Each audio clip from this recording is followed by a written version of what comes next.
Let me ask you something. If someone knocked on your door right now and asked you to hand over $3,000 in cash, you'd probably slam the door in their face, right? But here's the thing.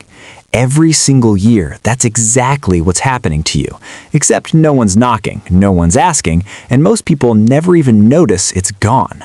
It's not your bank, it's not your landlord, it's not even the government, at least not directly. It's inflation. And the way it works is so quiet, so gradual, so normal, that by the time you realize what's been taken from you, it's already too late to get it back. Today, we're going to walk through exactly how this happens, not with charts or theory, but with your life, your paycheck, your rent, your groceries, your future. Let's begin. Meet Sarah. She's 28, lives in Austin, Texas, works in marketing at a mid-sized tech company, makes $62,000 a year before taxes. Sounds decent, right? After federal tax, state tax, Social Security, and Medicare, she takes home about $47,000. That's roughly $3,900 a month. Here's where it goes. Rent for a one-bedroom apartment, $1,600. Car payment on her 2022 Honda Civic, $420. Car insurance, $180. Student loan payment, $350. Groceries, $400. Gas, $200. Phone bill, $75. Utilities, $120. Gym membership, $50. Subscriptions, Netflix, Spotify, Adobe, $45. We're at $3,440. That leaves her with $460 a month for everything else. Clothes, going out, saving, emergencies, life. Now, Sarah isn't reckless. She's not buying designer bags or booking trips to Bali every month. She's just living a normal, middle-class American life. And she feels like she's doing okay. But here's what Sarah doesn't see. In 2021, Sarah was paying $1,200 for that same apartment.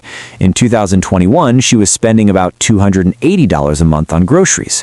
In 2021, gas was averaging around $3.80 a gallon. Now it's closer to $3.50. Her rent went up by $400 a month, her groceries went up by $120, her gas bill went up by about $50. That's $570 more than she was spending 3 years ago, almost $7,000 a year. But her salary? It went from $58,000 to $62,000, a $4,000 raise over 3 years. She got a raise, and somehow she has less money than before. This is inflation. And here's the part that makes it so dangerous. It doesn't feel like theft. When someone raises your rent, you blame your landlord. When groceries cost more, you blame the store. When gas goes up, you blame the oil companies. But none of them are the real cause. They're all just responding to the same thing. The value of your dollar is shrinking. Every year, quietly, without announcement, your money buys less than it did the year before. And unless your income rises faster than inflation eats away at it, you're getting poorer, even if your bank account looks the same. Let's say Sarah manages to save $200 a month. She's proud of that. It feels responsible. At the end of the year, she has $2,400 in her savings account. The average savings account in the US pays about 0.4% interest. Let's be generous and say she found one paying 1%. So after 1 year, she has $2,424. But inflation over the last few years has averaged around 3.5% annually. Some years, like 2022, it was over 8%. Let's use a conservative 3.5% for this example. That means the real purchasing power of her $2,400 has dropped by about $84. She saved $2,400 and lost value. She did everything right. She delayed gratification, she skipped nights out, she packed lunches, and the system rewarded her by making her poorer. Now, imagine she does this for 10 years. She saves $200 a month every month. That's $24,000 in total savings. But if inflation averages 3.5% and her savings account pays 1%, the real value of that $24,000 is only about $19,000 in today's purchasing power. She saved $24,000. She lost $5,000. No one stole it. No one scammed her. She just lost it. To time, to inflation, to doing what she was told was responsible. So why doesn't this make people angry? Because inflation is invisible. When your rent goes up, you see a new number on a lease. When your paycheck stays the same, it feels stable. Your brain interprets same number as same value. You see $50,000 and think, I made $50,000. But what you should be asking is, what can $50,000 buy? In 2020, it bought more than it does today. In 2010, it bought more even. The number stays the same, the reality changes. And because it happens slowly, 2%, 3%, 4% a year, it never triggers alarm.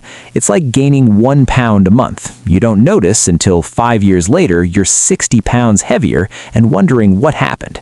There's another psychological trick at play: present bias. Humans are wired to focus on immediate concerns. Rent is due now, groceries are needed today. The fact that your savings are quietly losing value over the next decade, that's abstract, distant, easy to ignore. So we optimize for today. We feel good about saving $200. We don't calculate what that $200 will actually be worth in 2035. Now let's talk about someone else. Let's call him Daniel. Daniel makes the same $62,000 Sarah does. Same city, same expenses. But Daniel sees money differently. He knows that holding cash is a losing game. So instead of letting $200 a month sit in a savings account earning 1%, he does something else. He opens a brokerage account. He buys a low-cost index fund, something like the S&P 500, which has historically averaged around 10% annual returns over the long term. Some years it's up 20%, some years it's down 10%, but over time it grows. So Daniel invests that same $200 a month. After 10 years, assuming a conservative 8% average annual return, his $24,000 in contributions has grown to about $36,500. Adjust for inflation at 3.5%, and the real purchasing power of that money is approximately $26,000 in today's dollars. Sarah saved $24,000 and ended up with $19,000 in real value. Daniel invested $24,000 and ended up with $26,000 in real value. Same income, same sacrifice, different outcome. And the gap only gets wider with time. Daniel isn't smarter, he isn't luckier, he just understands one thing Sarah doesn't. Inflation isn't something you avoid, it's something you outrun. You can't stop it, you can't hide from it. The only way to protect yourself is to put your money in assets that grow faster than inflation eats away at them. That could be stocks, it could be real estate, it could be skills that increase your earning power, but it can't be a savings account. Not anymore. Here's the truth. The system isn't designed to protect you from inflation. It's designed to benefit from it. Governments like moderate inflation because it reduces the real value of their debt. Banks like it because it keeps you borrowing. Employers like it because they can keep wages flat while everything else rises. And you're told to save, to be responsible, to keep your money safe. But safe doesn't mean what it used to. Keeping your money in a savings account today is like putting ice cream in the sun and hoping it doesn't melt. It's not a question of if you'll lose value, it's a question of how much. So what do? You stop thinking of money as something to protect and start thinking of it as something to deploy. You stop letting it sit, you put it to work. You learn how assets work. You learn what grows. You learn to think in purchasing power, not dollars. And most importantly, you stop waiting for the system to reward you for doing what you're told, because it won't.